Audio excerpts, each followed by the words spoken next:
Masyarakat Sungai Pisang Indonesia menyambut Ramadan dengan ritual Limau Barongge. Selain menyambut Ramadan, ritual ini ditujukan untuk memperkuat persaudaraan.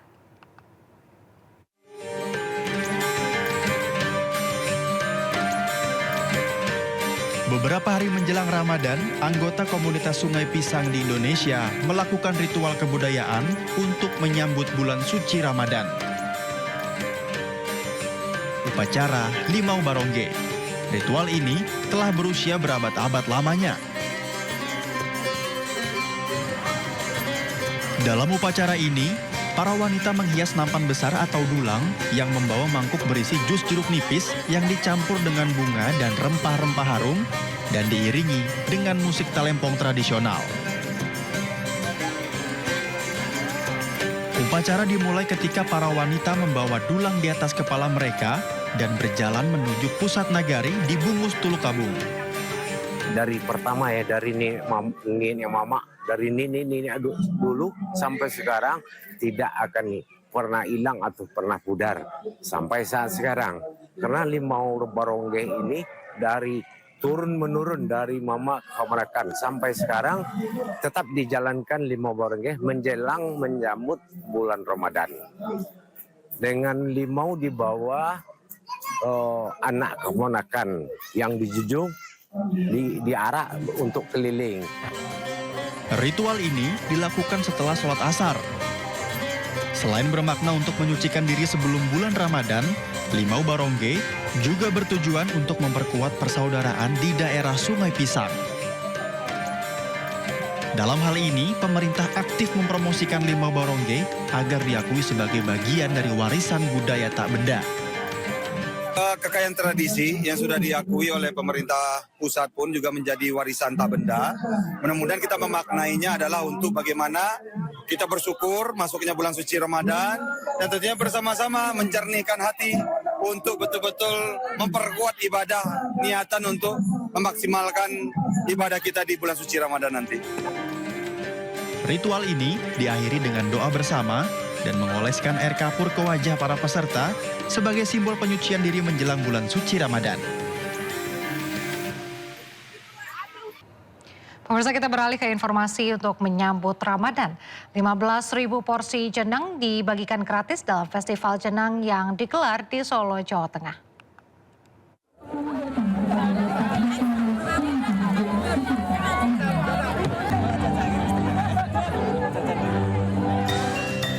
Puluhan warga berebut jenang yang dibagikan gratis di acara festival jenang di kawasan Ngarsopuro, Pasar Pon, Solo, Jawa Tengah.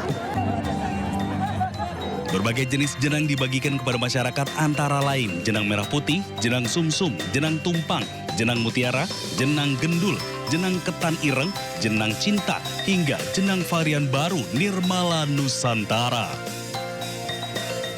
Semoga rutin terus diajarkan tiap tahun, terus makin ramai, terus makin banyak ke festival jenang. Kalau di kebudayaan Jawa percaya untuk bagaimana kita memohon keselamatan, memanjatkan doa kepada Tuhan. Dan ini adalah bagaimana masyarakat Solo bisa tetap guyup, rukun. Festival jenang yang digelar juga dalam rangka perayaan Hari Jadi Kota Solo. Selain untuk melestarikan kuliner tradisional, juga sebagai upaya menarik kunjungan wisata. Dari Solo, Jawa Tengah, Septiantoro Ayus melaporkan.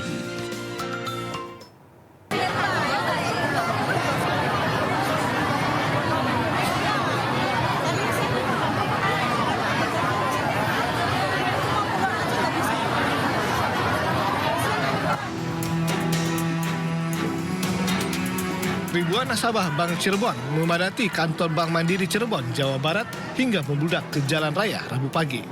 Para nasabah Bank Cirebon ini rela antre berjam-jam untuk mencairkan dana mereka setelah izin usaha Bank Cirebon dicabut OJK. Antrean nasabah bahkan terjadi sejak Selasa malam. Para nasabah yang sebagian besar para pedagang pasar ini berharap uang mereka bisa diambil untuk memenuhi berbagai keperluan saat Ramadan. Namun sayangnya, banyak nasabah yang harus kecewa belum bisa mencairkan dana hingga terpaksa pulang dengan tangan kosong. Dari jam 4 kurang saya udah kesini, udah ngelis nama.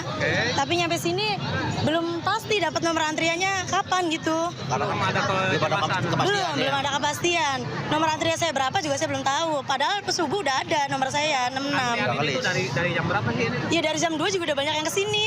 Yang ngelus itu, Pak? Iya yang ngelis doang itu tuh, bukan antrian dari teller bukan.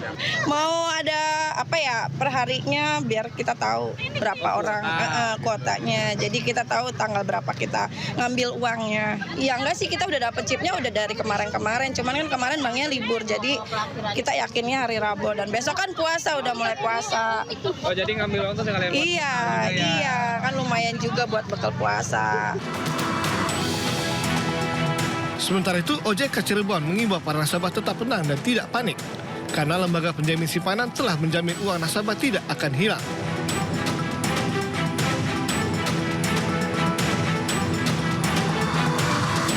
Sebelumnya, OJK Cirebon mencabut izin usaha Bank Cirebon setelah LPS memutuskan tidak melakukan penyelamatan terhadap bank daerah tersebut. Dari Cirebon, Jawa Barat, Mahardika, iNews melaporkan. Dua pengendara berselisih paham berujung pencopotan paksa spion mobil terjadi di Jakarta Barat. Penyebab keributan tidak diketahui.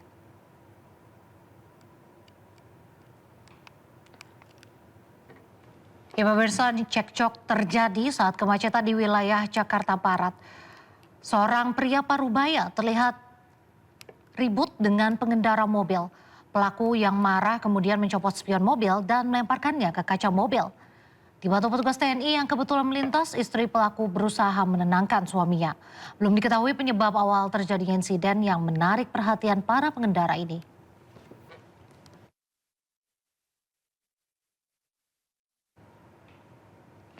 Video viral di media sosial memperlihatkan seorang wanita berteriak minta tolong saat dibawa lari seorang pria yang mengendarai mobil putih. Polisi kesulitan mengungkap kasus.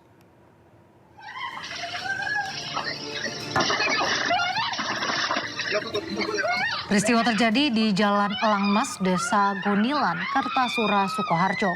Dalam video, seorang wanita yang dilaporkan mahasiswa berteriak minta tolong saat ditarik masuk pengendara mobil putih. Polisi bergerak cepat memeriksa rekaman kamera pengawas untuk menyelidiki peristiwa. Namun polisi kesulitan karena belum menerima laporan.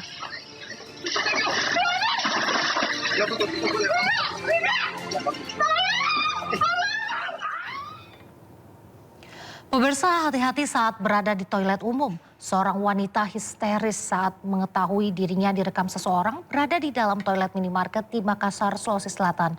Pelaku ternyata karyawan minimarket yang berdalih merekam video hanya karena iseng.